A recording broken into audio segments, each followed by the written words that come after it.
Back in the day, people worked 40 hours a week at a factory, bought a house at 25, supported a family of 4, and retired with a pension. People now work 50 hours a week, have a side hustle, and still cannot afford to buy groceries without checking their bank account first. What the hell happened? How did we go from one income supporting an entire family to 2 people working multiple jobs just to split rent on a 1-bedroom apartment? And today, we're talking about why everyone's broke despite working harder than any generation before us. And I can tell you it's not that damn Starbucks drink. Here's some numbers that are going to piss you off. Worker productivity has increased over 70% since the 1970s. That means we're producing way more value per hour worked than our parents or grandparents ever did. So if we're being more productive, working longer hours, and creating more wealth than ever before, where's all that money going? Because it's sure as hell not ending up in our paychecks. The average worker today produces about $75 worth of value per hour, but gets paid maybe 25 of that. In the 1970s, that ratio was much closer. When productivity went up, wages went up with it. Now productivity skyrockets while wages stay flat. It's like if you're playing Call of Duty and every kill you got was worth double points, but your score stayed exactly the same.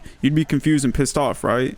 That's basically what's happening to the entire economy. We're working harder, being more efficient, generating more profit for companies than workers have ever generated before, but somehow we're the ones struggling to pay rent while corporate profits hit record highs every quarter. Let's talk about the biggest expense crushing our generation: housing. In 1980, the median home price was about 3 times the median household income. Today, it is closer to 8 times the median income. Think about that. Houses didn't get twice as good, construction didn't become twice as expensive, but somehow houses cost nearly 3 times more relative to what people earn. And rent, just let's not even get started on that. I know people paying $2,000 a month for a studio apartment that would have cost $400 in the 90s. That's not inflation, that's just straight up wealth extraction. And the craziest part, we're not even getting better housing for these insane prices. These overpriced apartments don't come with better amenities or more space. They're often smaller and lower quality than what previous generations got for a fraction of the cost. What really pisses me off is housing used to be seen as a basic human need, and now it's treated as an investment vehicle for people who already have money. Corporations are buying up entire neighborhoods, not to live in, but to rent out at maximum profit. So now you've got regular people competing against investment firms with unlimited cash for basic shelter. Of course, we're going to lose that fight. We're playing a rigged game where the rules change, but nobody told us. And remember when we were told that college was a ticket to financial success? Get a degree, get a good job, live the American dream? What a load of BS that turned out to be. The student loan debt has increased by over 1,200% since 1980. Not 12, not 120, 1,200%. College costs have grown faster than housing, faster than healthcare, faster than literally everything else in the economy. And what did we get for that investment? The privilege of starting our adult lives with $50,000 in debt for jobs that require a bachelor's degree but pay what high school diploma jobs used to pay. I think it really just depends on the degree that you're getting, man, because if it has a high rate of return, then maybe you can work that out. But I know people with master's degrees working at coffee shops, and people with engineering degrees doing gig work, people with business degrees living with their parents because they can't afford rent after their loan payments. But here's the real scam. While we were taking on massive debt to get qualified for jobs, those same jobs are paying less and offering fewer benefits than they did 30 years ago. We paid more to qualify for jobs that pay less. How's that for a raw deal? And then we also got unpaid internships. Imagine telling someone in 1980 that college graduates would be expected to work for free to gain experience. They'd think you were describing some kind of dystopian nightmare. The gig economy was sold to us as freedom. Be your own boss. Work when you want. Turn your car into a money-making machine. What they didn't tell us is that that's just a way for companies to avoid paying benefits, overtime, or taking any responsibility for their workers. Uber drivers aren't really making that much compared to taxi drivers 30 years ago. That was an actual stable career for some people. But they have to provide their own car, pay for their own gas, handle their own maintenance, and get zero benefits. That's not entrepreneurship, that's exploitation with extra steps. DoorDash, Instacart, Uber Eats, they're all the same scam. Take jobs that used to be done by employees with benefits and protections and turn them into independent contractor gigs with no security, no healthcare, and no retirement contributions. The worst part, they convinced us this was liberation. You're not an employee, you're an entrepreneur. Yeah, an entrepreneur can't set their own prices, can't choose their own customers, and can be deactivated at any time for any reason, and still trading time for money. The gig economy didn't create new opportunities, although it did create potential side hustles that maybe aren't good long term, but it destroyed good jobs and replaced them with worse jobs that sound cooler.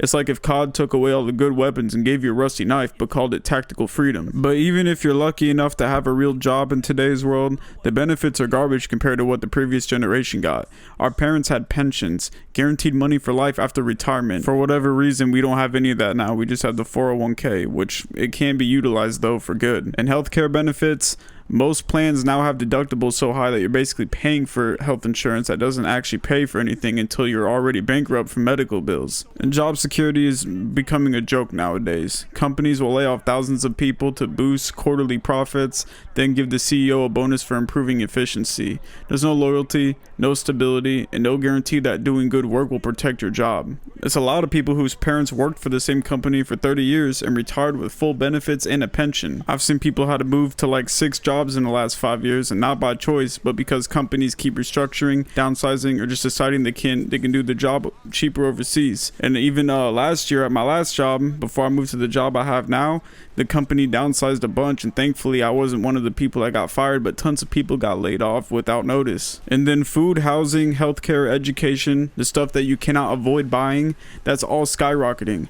But hey, TVs are cheaper, so inflation is under control. It's like measuring your health by only looking at your left pinky finger while ignoring that you're having a heart attack. The numbers might look good, but the reality is devastating. And a gallon of milk costs more today than minimum wage workers made per hour in some states just a few years ago. Gas prices swing wildly because our entire economy is built around burning fossil fuels, but our wages don't swing up to compensate when prices spike. And don't even get me started on shrinkflation, and that's where companies keep prices the same but make the portion smaller. Your bag of chips has fewer chips. Your cereal box has less cereal. Your candy bar is smaller. They're literally giving us less for the same money and hoping that we don't notice. Meanwhile, they're telling us the problem is that we're not budgeting properly. Like, sorry, I didn't budget for eggs to cost $6 a dozen because of some supply chain issue that mysteriously only affects consumer prices and not corporate profits. But it's wild that all the wealth we're generating with our increased productivity is not disappearing. It's just going to fewer and fewer people at the top. The richest 1% now control more wealth than the bottom 50% combined. 3 people have more wealth than the bottom 50% Americans. 3 people. That is not an economy. And it's not because these people are working thousands of times harder than everyone else. Jeff Bezos doesn't work 20 times harder than his warehouse workers. The system is just designed to funnel money upward. Stock buybacks, tax loopholes, offshore accounts. There are thousands of ways for the wealthy to get wealthier, while the people actually doing the job get screwed. Meanwhile, if you're struggling to pay rent, they tell you it's a personal failing. You need to work harder, be more responsible, stop buying coffee. But somehow it's never a systemic issue that wages haven't kept up with productivity or cost of living. It's like playing a game where some players start with infinite money in God mode, but when you lose, they tell you it's because you didn't try hard enough. And when wages don't cover expenses, the system does have a solution. It's called debt. Can't afford college? Take out loans. Can't afford a car? Finance it. Can't afford groceries? Put it on the credit card. We've created an economy where going into debt is considered normal adult behavior. Previous generations could buy cars with cash and pay off their homes in reasonable time frames.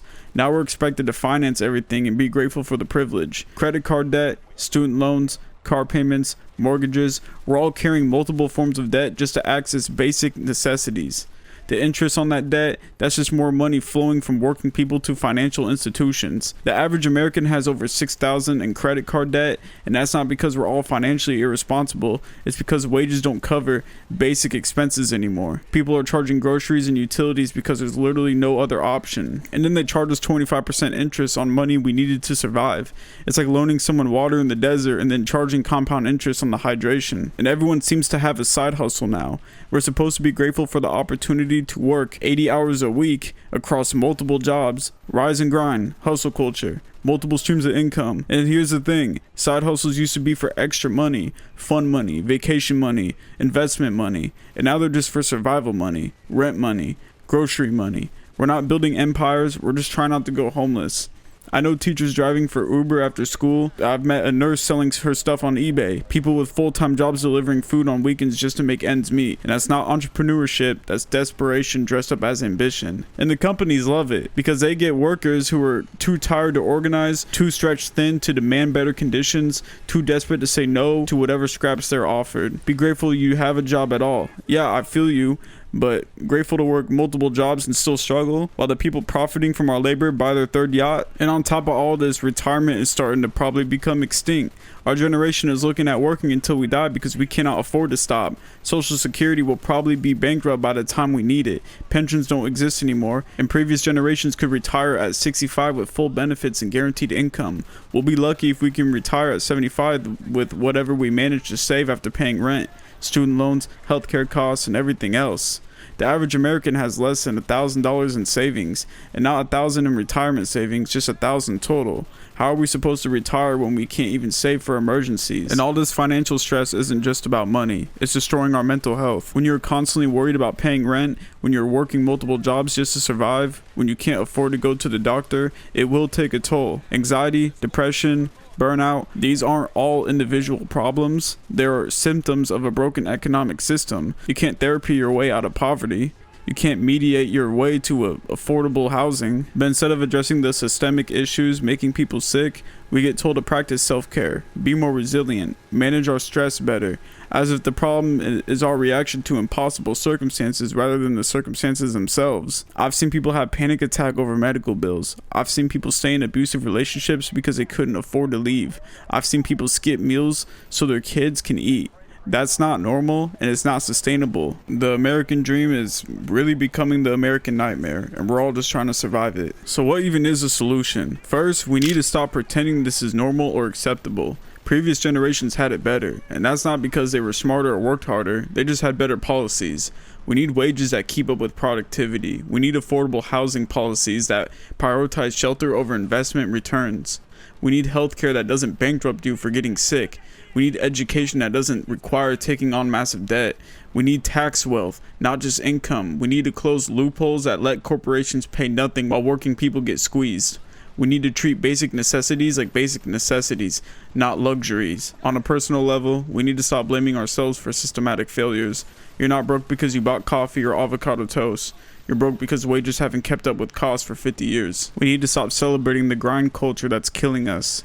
Working 80 hours a week isn't admirable. It's a sign that something is deeply wrong. But I will say I do fully support just locking in and working on yourself, working on a business, doing something like that. That's why I started this channel, to document that journey for myself and speak on these type of issues. I know that there's other people that are thinking the same and want to be a part of that journey as well, and I hope I can inspire someone through that. I'm not dismissing hustling and doing stuff on the side and eventually trying to make it into your business, because honestly that's looking like the best path going forward for a lot of us. And the real American dream wasn't about getting rich. It was just about having enough to buy a house, raise a family, take a vacation, retire with dignity, and maybe have some more freedom. That used to be achievable with a regular job and reasonable effort. And now we're told to just be grateful for gig work with no benefits, to celebrate working multiple jobs, to accept that previous generation's standard of living is now considered unrealistic luxury. But it's not unrealistic, it's just been redistributed upward. The wealth is still there. It's still concentrated in fewer hands while more people struggle for scraps. We built the most productive economy in human history, and somehow most people are worse off than their grandparents. That's not an accident, that's a choice. And policy choices, corporate choices, political choices that prioritize capital over people. But the good news is that the choices can be changed. We still have hope, and we still have a future, and we don't have to accept this as inevitable.